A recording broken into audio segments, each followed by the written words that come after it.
کسی قوم کو جو زناکاری، بدکاری، برائی عام ہو جاتی ہے، اللہ تعالیٰ اس قوم سے بارش کو روک لیتا ہے،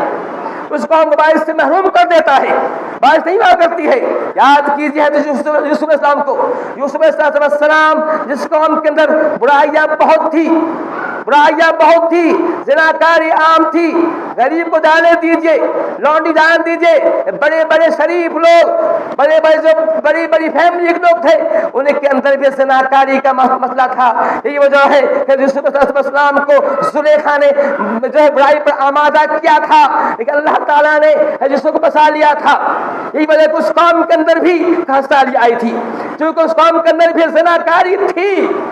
یہی وجہ ہے کہ یوسف جیسے پاک انسان کو، نفیس انسان کو جو اس قوم کی عورتوں نے برائی پر آمادہ کیا تھا اور اس پہ عاشق دیوانہ ہو گئی تھی، لیکن ہے تو یوسف کو اللہ نے بچایا اور یوسف بچ گئے تھے، جس کی وجہ سے اس قوم کے اندر بھی خستگی آئی، خستگی اتنی زبردست آئی کہ لگاتار 7 سال تک خستگی رہی، 7 سال کا حساد رہی۔ پھر حضرت یوسف علیہ السلام جو ہے اللہ تعالیٰ نے ان کو وہاں کی حکومت پر براجمان کیا اور وہاں کے خزانے کا مالک بنایا۔ حضرت یوسف کی دعوت سے لوگ ایمان لائے، پھر لوگوں کے اندر یہ زناکاری کا معاملہ ختم ہوا، پھر یہ اس کو بارش ہوئی۔ تو میں یہ کہہ رہا تھا زناکاری کے اسباب میں سے اسباب یہ بھی ہے کہ زناکاری عام ہو جائے، برائی عام ہو جائے۔ آج کا زمانہ، آج کا وقت جو برائی کو بہت فروغ دے رہا ہے، موبائل کا زمانہ ہے، آج بڑے سے بڑے ہر چھوٹے کے ہاتھ موبائل ہے، ہر چھوٹے کے ہاتھ موبائل ہے۔ جب موبائل میں کون سی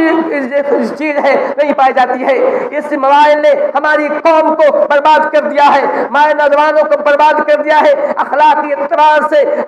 اعتبار سے، جسمانی اعتبار سے برباد کیا ہے، روحانی اعتبار سے برباد کیا ہے۔ اس کو مکمل طور سے اگر جسمانی اعتبار سے بالکل نامرد بنا دیا ہے اور روحانی اعتبار سے بددین کر دیا ہے، اس پہ جو ہے برائی کو جو ہے برائی کے جراثیم کو جو ہے برائی کے جراثیم کو اس کے اندر جو ہے مکمل طور سے اتار دیا ہے۔ تو میں یہ کہہ رہا تھا کہ اس آج بارش نہ ہونے کے اسباب میں سے سبب یہ بھی ہے کہ زناکاری عام ہوگی۔ جس کو زناکاری عام ہو جاتی ہے وہاں کیا ہوتا ہے، وہاں یہ بارش نہیں ہوتی ہے، ساتھ ساتھ وہاں جو ہے اللہ تعالیٰ کی طرف سے طاعون جیسی بیماریاں آتی ہیں، طاعون جیسی بیماریاں پیدا ہوتی ہیں اور قوم کو ہلاک کر جاتی ہے، وبائیں آتی ہیں۔